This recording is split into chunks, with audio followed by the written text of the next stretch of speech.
Started from the bottom, kept on climbing, perfect timing, looking down from the top. I don't see no opposition from my position. I'm focused.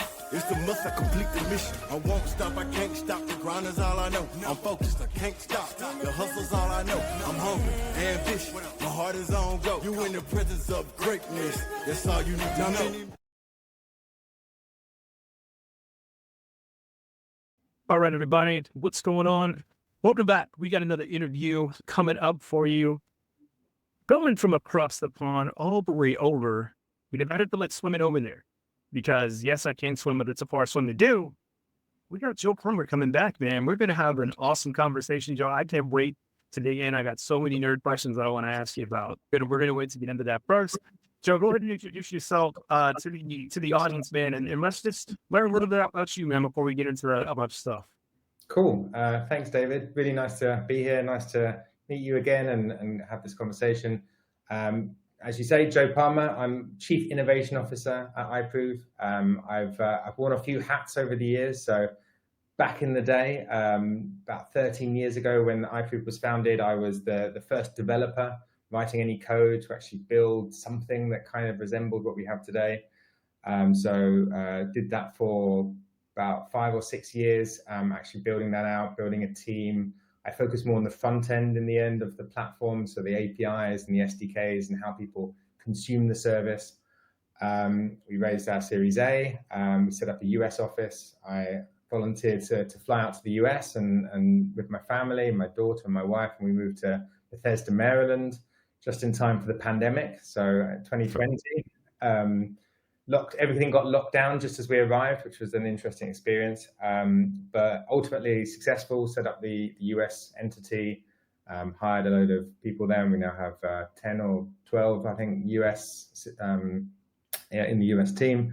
And then I came back a few years ago to start an innovation team to build our next set of offerings, products, services, capabilities, and all focused on biometric verification and cybersecurity and that side of the world. So yeah, that's a little background of me. Happy to dive into more details as you find interesting. Awesome, man. So yeah, you just living a developer's dream, man. From developer to chief innovation officer, man. That's an awesome journey there. And I want to talk a little bit about like what that looked like, man, from a developer standpoint, right? So I started my career as a developer as well. Right. So for all the developers that may be listening, what was it when, as you were developing, and starting with iProov, talk a little bit about the passion, when it was like, okay, this is, something that you saw that you got excited about and was like, hey, like, this is really cool. This is something that I want to keep doing. Or was it like a project and you were like, hey, I'm here, I'm doing it. Might as well keep doing it. Well, it's interesting because before iProov, I'd started a company with a guy I knew, and we were building websites or web solutions, kind of starting to integrate different platforms and building more and more complex web applications. But it got to a point where there's only so many accountant websites you can build before you feel like you've cracked that one.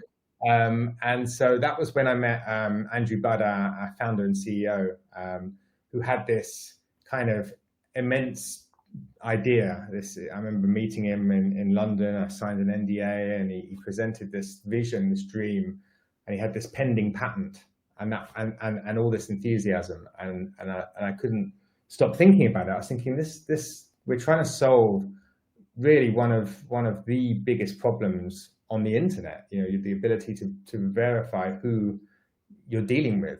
The problem existed back then, but it's even bigger now, and we could see the trajectory of the problem growing.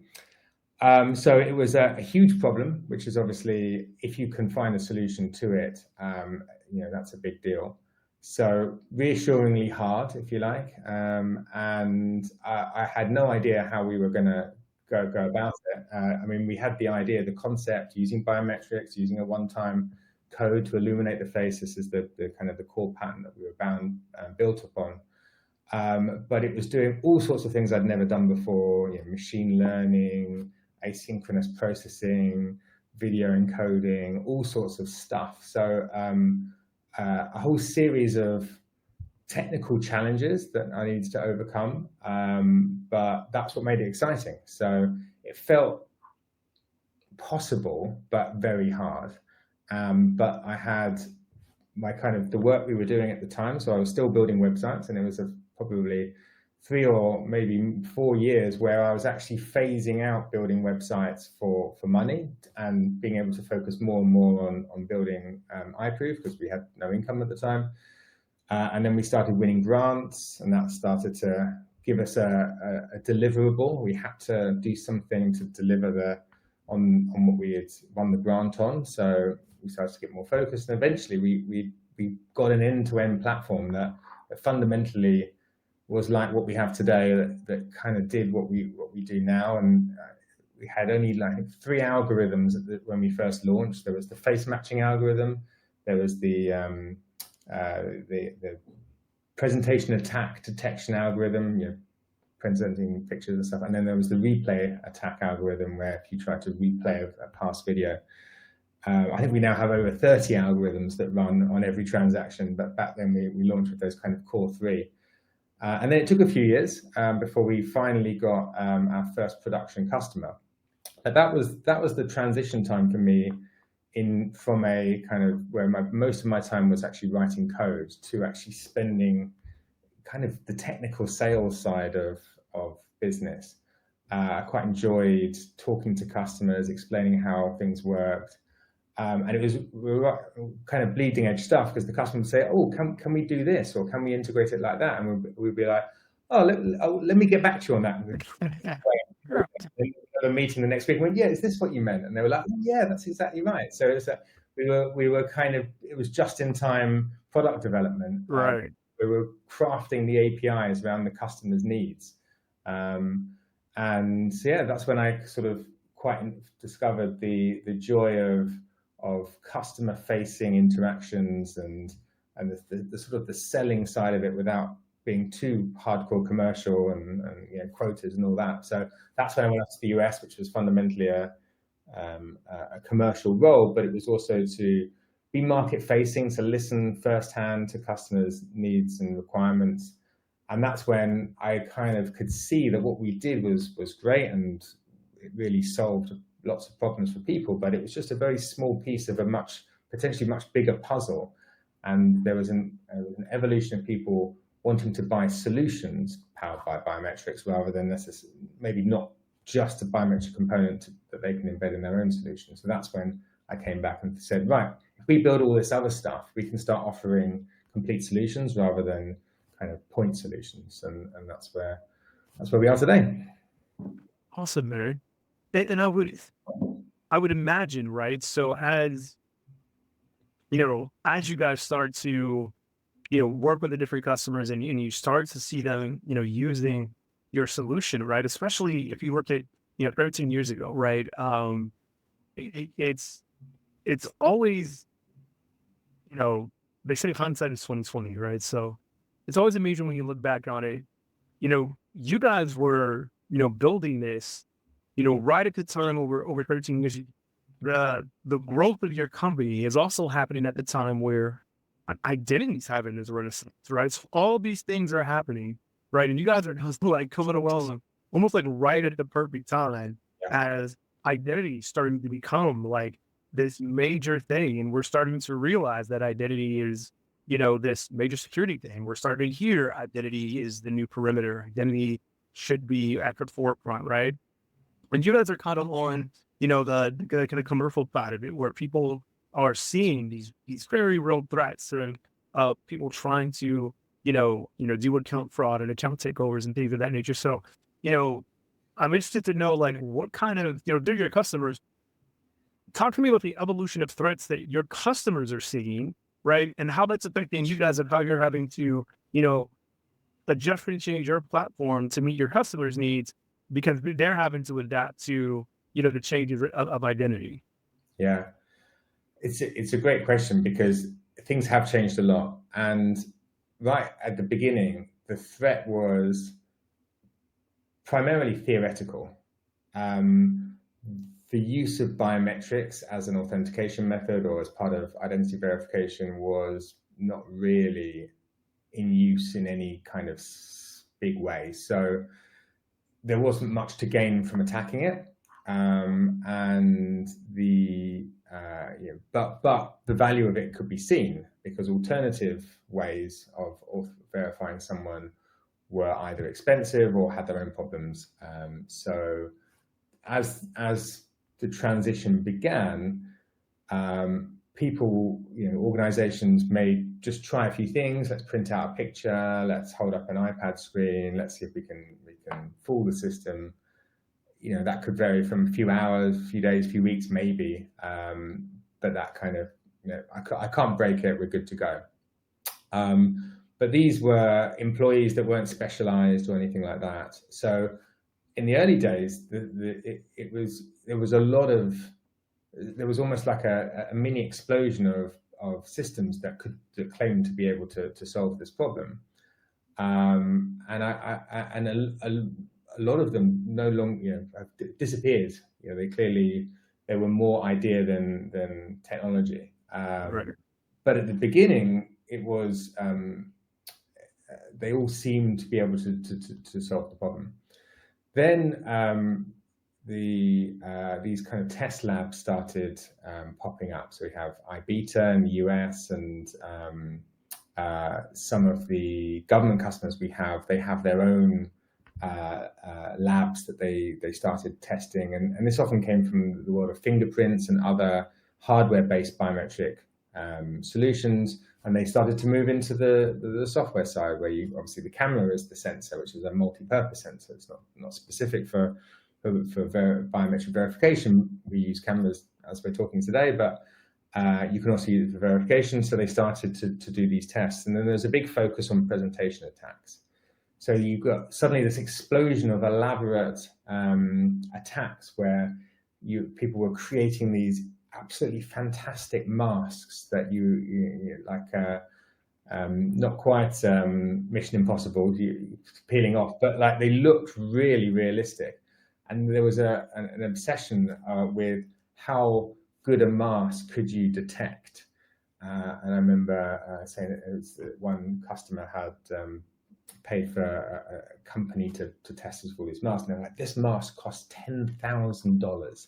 It's like, wow, let's hope that an attacker is protecting something that's worth more than $10,000, because otherwise no one's going to invest that much unless the reward is more than the effort. And of course, if that $10,000 mask doesn't work, then you have to try another one, and it's only of a picture of one person. So, and this is all well and good. It's very important that you can detect these things and so on and so forth. And this is actually testament to Andrew Budd, our founder, was he foresaw that the real threat wasn't these presentation attacks. It's important to detect them, but the threat was digital attacks. Mm-hmm. He had this experience in his previous company, mBlocks, which did business to consumer text messaging. So when you get a message from a company or with a short code or something like that, they provided the platform to do that. And in the UK, there was they launched a payment service where you could get a text message and it would take money off your bill. And this was fantastic because you already had a relationship with your bank and the mobile operator, and then it was a way for merchants to trigger billing. But of course, this became successful, and then the cyber criminals of the day realized they could falsify these transactions and start to steal a few dollars or a few pounds from a huge number of people. And many people didn't notice because it was a small amount and their bills just get automatically paid. But then suddenly this all blew up, and it was very hard to fix because every time you change something, the attackers would work out what you changed, and then they would bypass the thing you put in. So they played this game of cat and mouse of changing, closing that loophole. But then, unfortunately, the whole mobile network wasn't designed to be secure. Once you're on the network, you're considered authenticated. Right. Of zero trust, effectively. So they played the cat and mouse game for a long time. They managed to kind of do a decent enough job, but ultimately the whole SMS payments industry went away. They shut it down. It's no longer a thing. But the problem was very clearly defined, which was actually you don't know who is sending the text message. Right. So the problem is, how do we identify someone using a mobile phone that they're consenting to trigger this payment ultimately? And that was the foundation of iProov. But it was clear to him that the only way to solve this problem was to run your solution as a service, because attacks will evolve, and you're going to have to evolve your solution almost in real time to be able to defend against these attacks. And biometrics was just going to be, orders of magnitude harder, because there's so much more data. You've got, width and height, and then over time, if you've got a video, so you've got huge amounts of data, and attacks were going to be digital, because holding up things and creating masks and so on is a very expensive and slow process, and you can only do one attack at a time, and you have to have humans holding these things up. So once you've got a digital attack, you can automate that. And the surprising thing was, it actually took so long. So this is 13 years ago. It was we're a few years away from this becoming a big problem, and it was a few years away for about 10 years, and then it finally came. The world biometrics started defending enough valuable account creations, or setting up a bank account to take out a loan and then disappearing. You've actually got real cash, real money that's accessible. Suddenly the cyber criminals take note. And you see also during COVID a huge explosion of this. All of the organized criminal gangs who can no longer do their normal work suddenly find that they can actually go online, and it's way less risk to steal money digitally than human trafficking or whatever else they were doing before COVID. So there's a huge wave of fraud that happened over the COVID period, because everyone went online. They didn't have the required defenses, and these attacks exploded. And now they've got a taste of how much money can be made. The attacks continue, and they've all evolved really to these digital attacks. There's still people holding up masks and pictures, but the vast majority of attacks are now digital. So we finally arrived in the future that we predicted way back when. Running this as a service allows us to evolve very rapidly. We do typically 2 or 3 updates a week on average. As we see new types of attacks and evolutions of existing attacks, we can update our algorithms. We can recreate the attacks, retrain, create more data, retrain, release, etc. And so being able to do that is essential to maintaining the level of security that we've reached. Running it as software is very hard, because you'd have to do releases every 3 times. Right. No customer wants to upgrade their software 3 times a week. So yeah, that's kind of the evolution of attacks from theoretical to physical to digital has been the journey so far, from a biometric perspective at least. And I would imagine also, with that, not only the move to digital, but if we look at that timeline, the hardware, right? If we look at the proliferation of camera phones, things of that nature, these things becoming more accessible, right? Because if we go back to 13 years to 2012, right? The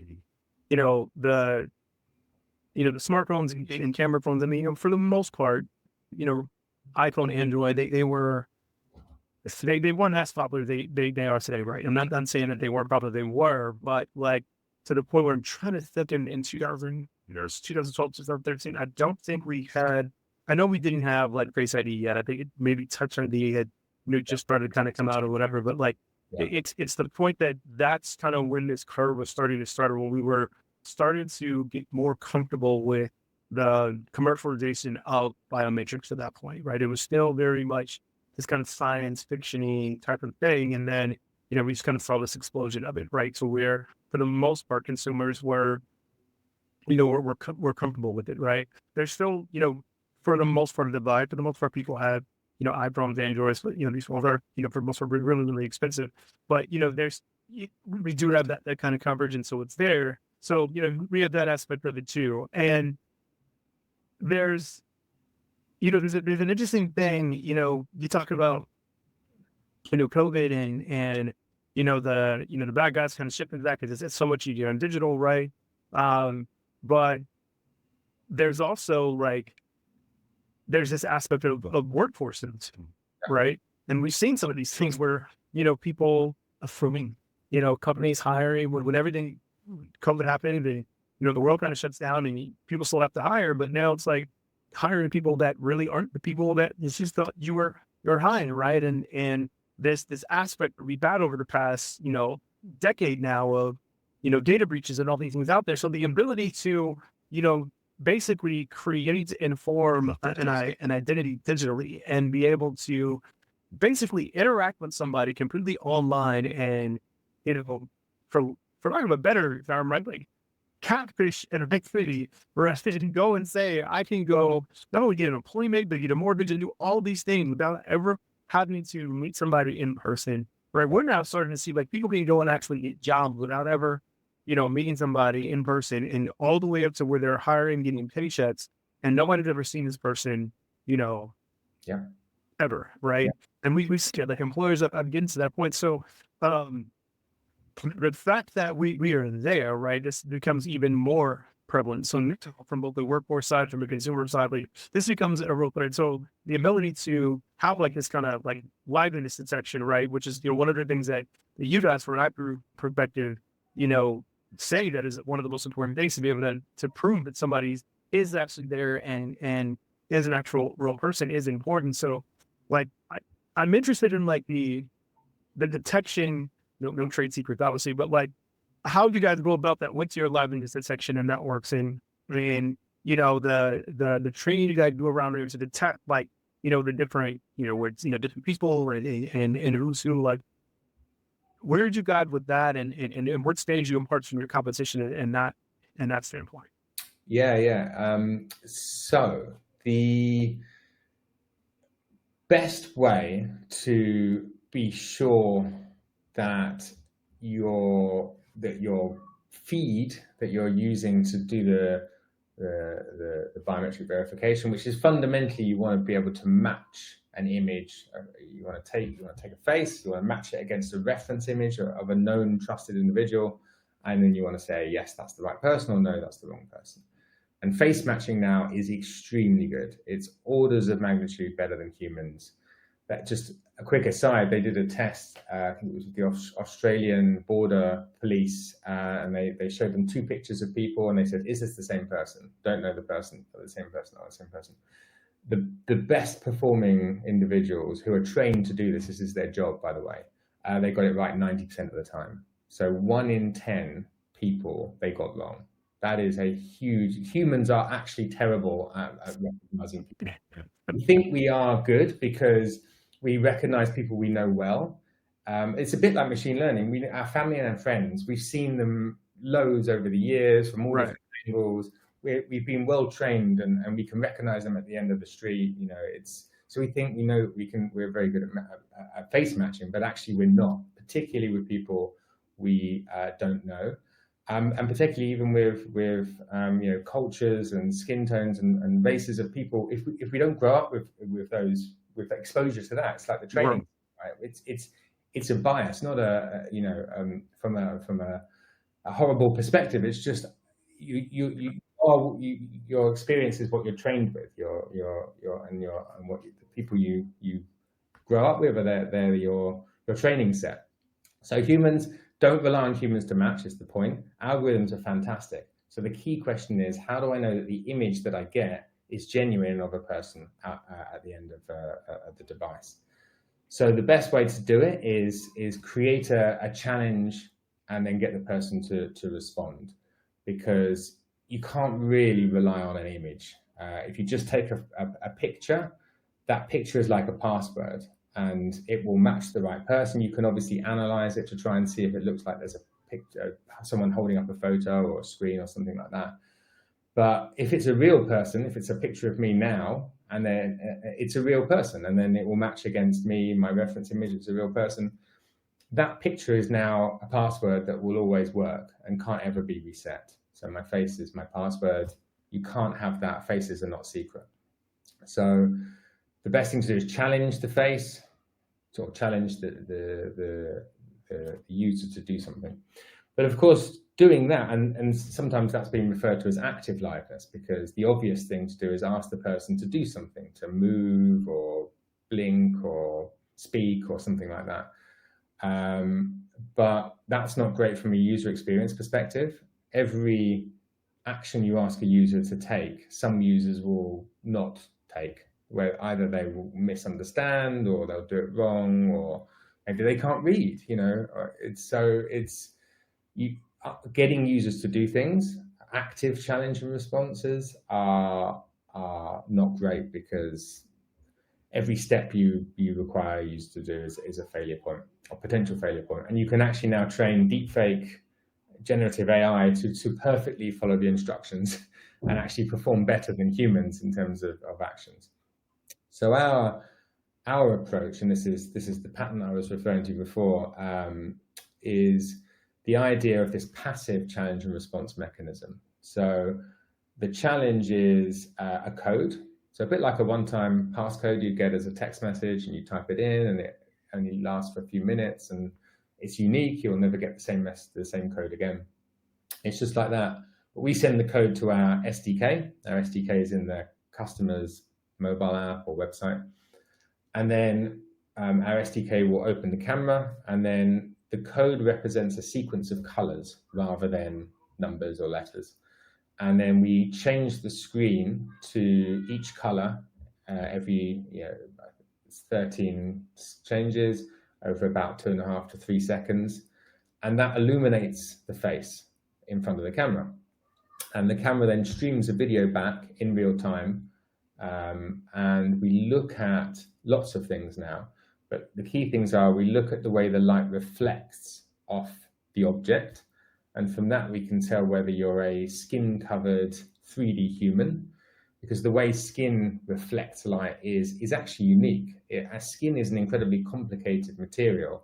The way the light penetrates and scatters, and you get kind of, like a slight film of sweat. There's all sorts of interesting things that are unique to skin, compared to a photo or a screen or a 3D thing that's like made out of plastic or some other material.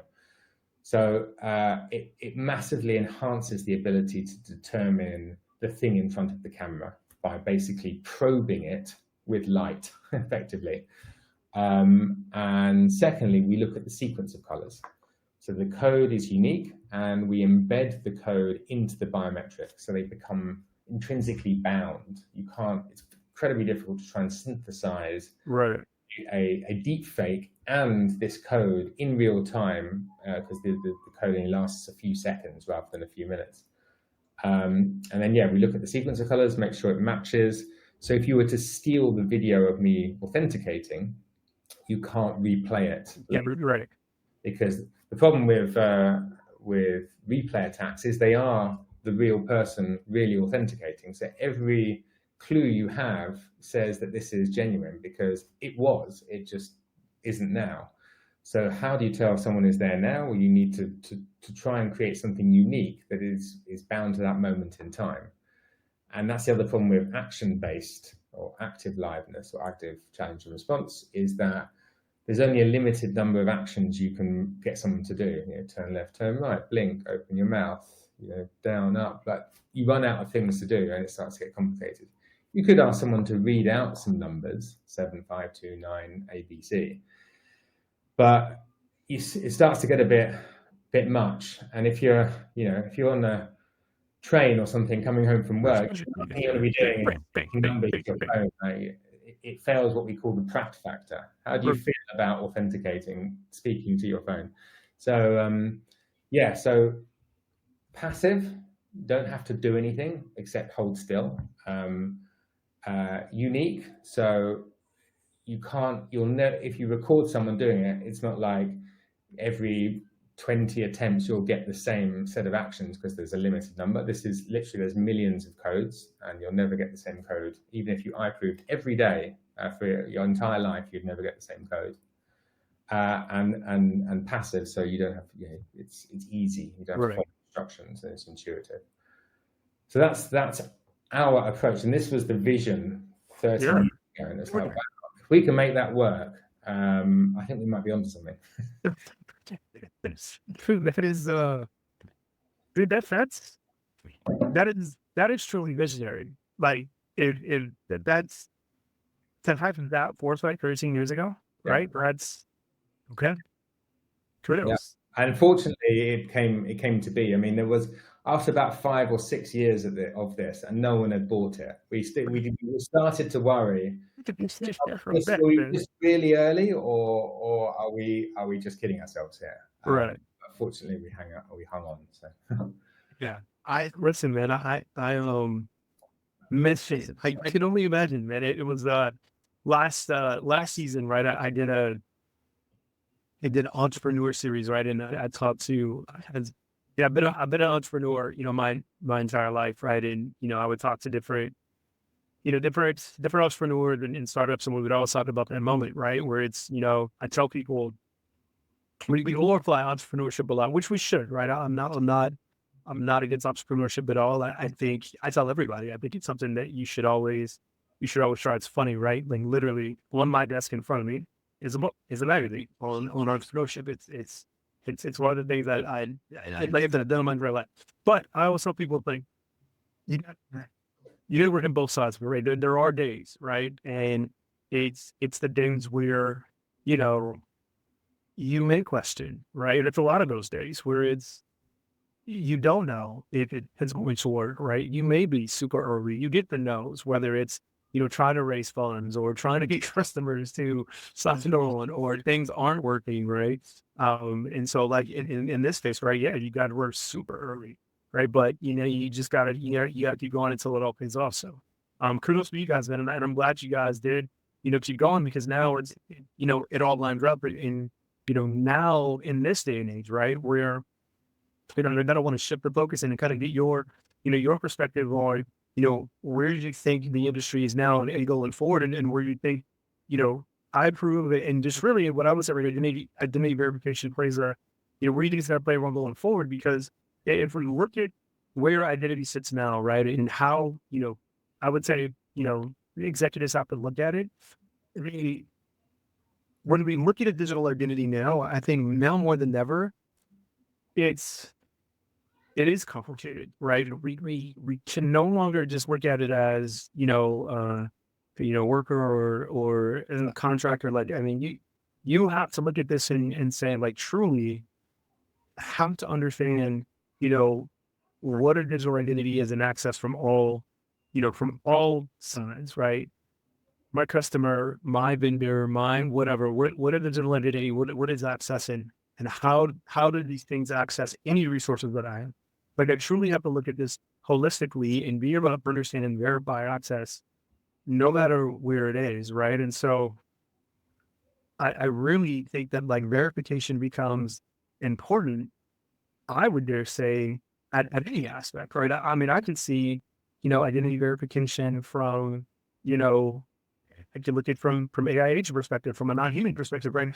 I mean, I could see a platform like yours, continue to extending, outside all of this, right? As this whole kind of non-human AI agent front continues to go on, if it's not a bubble, other people argue it could be a bubble, whatever, we haven't get into that. But just this whole point of you having to verify, like, what is a digital identity and what is it doing, right? Because to your point earlier, when we kind of talking about this, right? The ability to generate deep fakes and synthetic identities and all that stuff out there, right?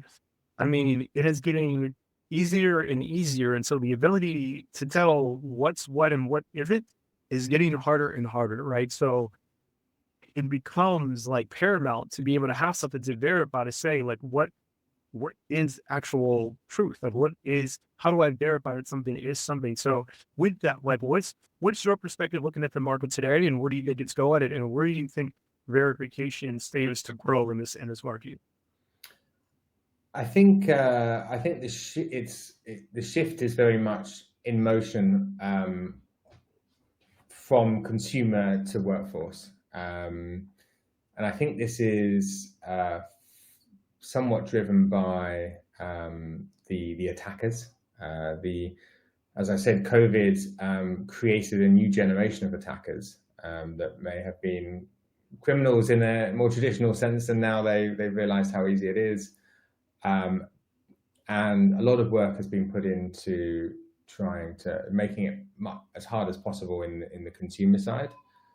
And so they don't give up. They just change focus. They change their targets, and they've discovered that impersonating employees, whether that's a brand new employee joining a company or an existing one, is easier than you might think.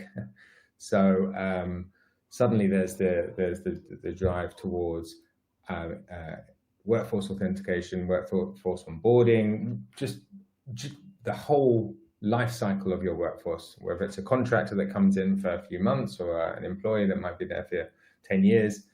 There's a whole life cycle that you need to take into consideration when they're doing things, when they lose their account, when they're doing something of high risk, and obviously when they're joining. So that, I think, is there's a big focus on that, and that's where the world of identity in its purest form is starting to merge with the world of workforce and IAMs and all these platforms that provide services. But it's a different environment. You've got the concept of your corporate identity, if you like. It's the account that was created for you when you first joined the company, and that used to be when you came into the office for the first day, and now it may not be. And that being bound to your legal identity, your government issued identity, and how strong that bind is what's interesting. And I think until recently, it was just you may show your driver's license or ID on your first day, and then everyone knows you and you're good. But now you may need to re-verify you are who you were when you joined, when you get locked out.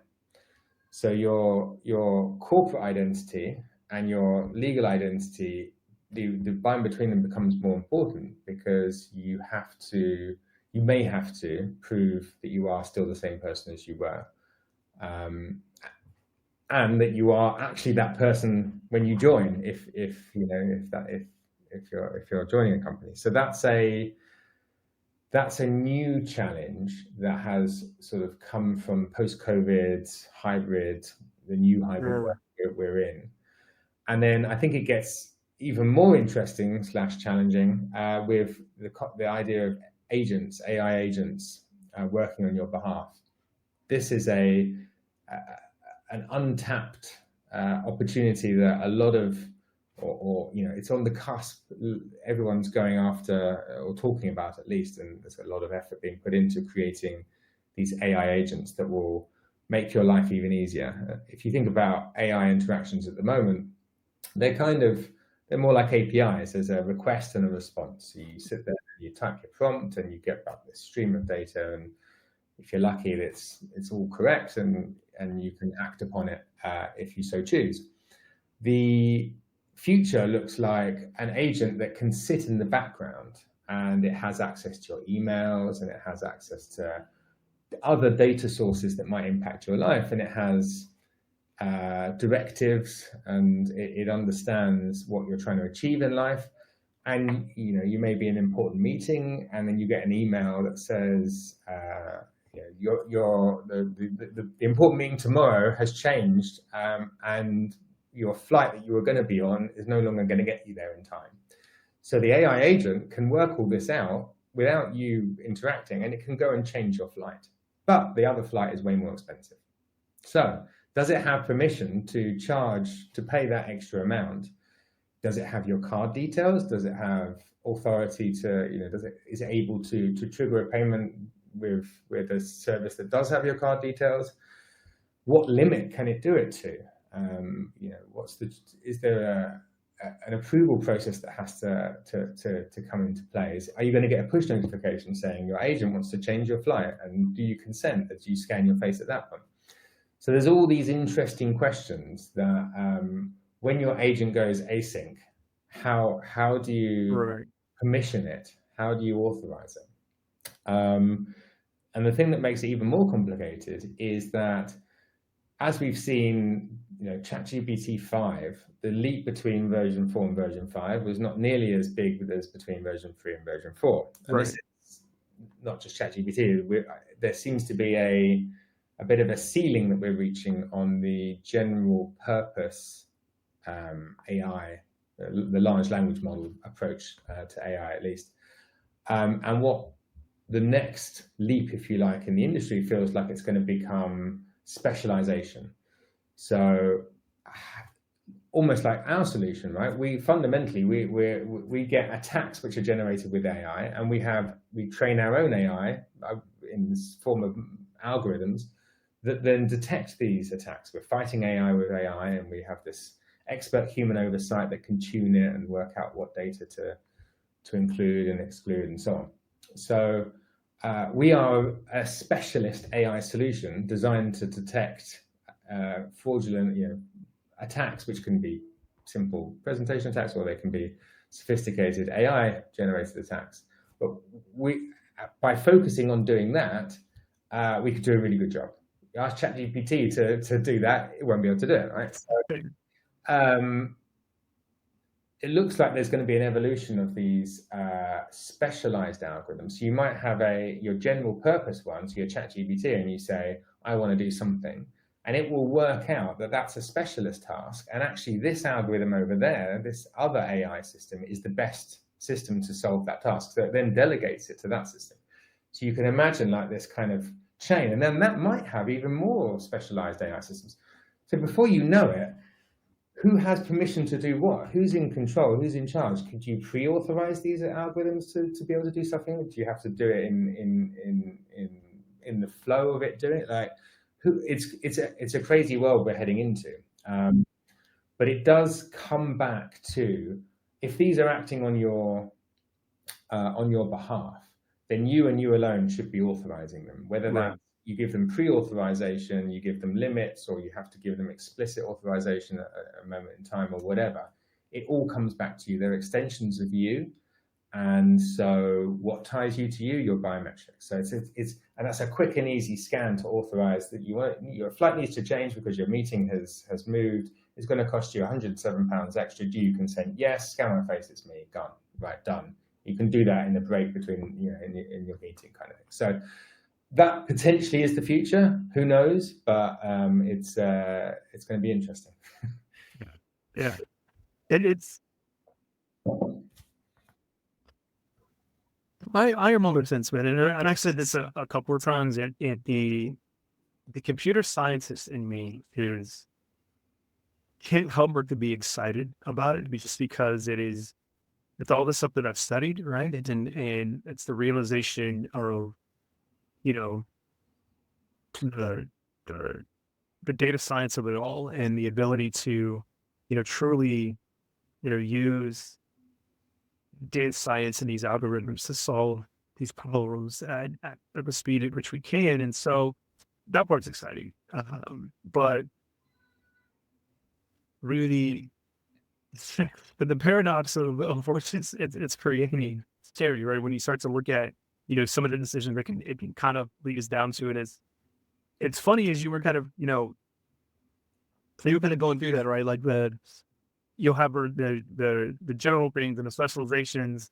And so it's like, okay, so you go to the general ChatGPT and it'll say, oh, well, that sounds like I'll go to the specials and I'm like, yeah, like, because, our intents, like, we do the same thing in real life, right? Like, so there's journalists who have specializations that work for them. Let's go up and do that. And I'm like, yeah, so we're going to create AI agents who have specialist agents. And I was like, you mean the same thing that we did in life, right? So, but it is, I would hate to see that.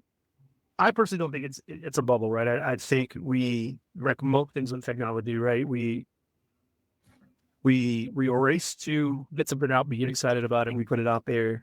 I think dispersely, we'll see a lot of things that kind of don't work. We don't think it's the law. We see what works, we see what doesn't work, and then we kind of refine it, and we will kind of get the best things that come out of it, right? I think there are very clear use cases where we see things that it does provide value, and we'll figure those things out, right? So But yes, we will see, right? I think there's too much value there for it not to work.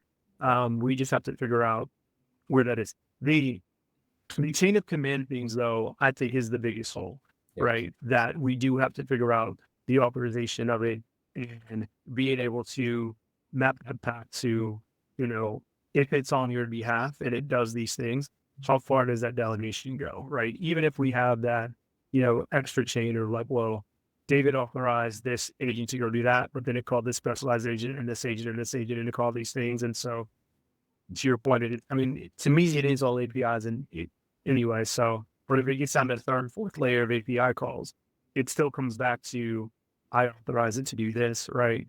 And then it starts having the question, well, I authorize it to go, manage my schedule. Well, managing my schedule meant changing this flight and charging an additional $200, right? Even though I didn't know that's what it was to do, but my whole authorization of managing my schedule included that. And that's where we got to define those guardrails and those things. So, with that, man, I want us to, we move towards, wrapping up here. What, on the horizon for, for iProov, right? What's on the horizon for you guys as you, look to continue to provide, solutions for your customers? What are some of the exciting things that, the marketing of your customers can be on the lookout for? Sure, yeah. So we obviously specialize in faces, and that's going to be our core business for many years to come. But we're seeing an interesting demand for more types of biometrics and more ways to consume biometrics. So more types, as in palms and fingerprints and other modalities. So biometrics are a great factor type, the inherent factor type. You always have them with you don't lose them, etc. But could you have two-factor biometrics? So could you scan your face and then scan your palm? That means you don't have to be bound to a device. So you can have passwordless authentication, which is often a device plus a biometric. But what about passwordless deviceless? So you can pick up any shared device, scan your face, scan your palm, two-factor, not the traditional NIST AAL2 defined two-factor because they're the same type of factor. Right. But, it's potentially a great solution. Do you even need to type in a username at that point? Because you could do potentially a 1-to-N match across a group of people that are allowed to use this shared device. Imagine going into a clean environment in a work environment, and you pick up a device. There's maybe a limited number of devices and a limited number of people who can use those devices. Imagine that, just scan your face, scan your palm, maybe scan your face and your palm at the same time, and you're in. It knows who you are, your desktop loads, and off you go. No passwords, no devices, nothing. So we sort of imagined this a while ago, and we actually built our palm solution 4 or 5 years ago as part of a grant, and it's kind of improving over time, and we do demos and trials and stuff. But there's been in the last kind of year or so, a real renewed interest in palms as an alternative or a second factor to face. So that's kind of one interesting area that we're going into, more biometric modalities. And then the others are the ability to plug in biometrics into more systems. So in the consumer world, every system is different, and our customers or our partners' customers will have their platform. They built it, they control it, they can edit the code, they can embed SDKs, they can call APIs, all good. In the world of workforce, the systems are the systems, and they talk OIDC or SAML, right, or to have a Windows credential provider to do Windows authentication or what have you. So suddenly you have to build kind of these wrappers, these plugins to the existing systems, because your customers no longer have control over the systems that run the business or run the business on behalf of the employees or the workforce. So you have to plug into them. They can't plug you in. They don't have that level of control. So we're working on a whole range of sort of plugins, I guess is the best way of doing it, so that you Sure. have a kind of low code or no code integration, configuration rather than integration of biometric authentication and adjacent other useful things, pass keys or document scannings or whatever that may be needed. We've got loads of partners in this space. We can bring in other technologies if needed. But typically, people want an onboarding solution. They don't want to have to buy all of the. Some people want to go best of breed and buy all the components put together, but more often than not, they just want to buy an onboarding solution, plug it into something they've got with minimal effort, and off they go. So that's kind of the direction we're going as well. Biometric solutions rather than biometric components. Right. So like some exciting times ahead for iProov and iProov customers, man. So outside of all that, real quick before we let you go, when you are not clearly doing innovative stuff in the world of biometrics, so what is Joe Hummer doing for fun out in London, man?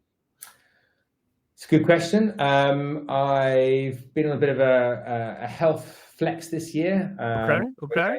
Gym, swimming. My kids are now 4 and 7, so they are running around. They want to play soccer. They want to do loads of activities. So I suddenly found that I spent the last 10 years of my life sitting in front of a computer. And that is, as fun as that is, I find myself not puffing away straight away and I'm like, oh dear. So this year I took a New Year's resolution to not be left behind with my 2 little children running around. So that's been a focus of this year, which has been great. Exercise makes everything better. You feel better, you sleep better, you eat better, and you've got more energy, weirdly, even though you're expelling energy. So that's been my current focus.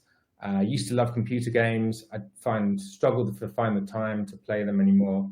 But it's kind of spending time with the kids is the driver. They love running around and outdoors. So that's what's drawing me in right now. Very good. That's awesome. Yeah. That is always a great fun thing to do. I don't have kids with nieces and nephews, but they're all older now. So, but they have kids of their own, so I get to go and visit, and it's very good in the world. I get to run around them and spoil them, and then then I just get to leave. It's awesome. Yeah. Sure. Absolutely. I get to get them all riled up, and whatever you go. Yeah. Thanks very much. It was fun. See ya. Man, Joe, this was so much fun, man. I appreciate it. I will say this: my head of sales over in London has been needling me to come over and visit. So if they allow me to come over there, man, I will let you know. It'll be good to hang out. Make a time work. I'll let you know. But you're welcome back to One Apart anytime, man. This was awesome. I appreciate you taking the time. So until next time, man, we'll go ahead and wrap this up. Thanks for coming out. For everybody, this has been I'll show you guys know what it is. You get to each other, we kind each other, love each other. We will see you guys on the next episode. I won't stop, I can't stop, the grind is all I know. I'm focused, I can't stop, the hustle's all I know. I'm hungry, ambitious, my heart is on go. You in the presence of greatness, that's all you need to know.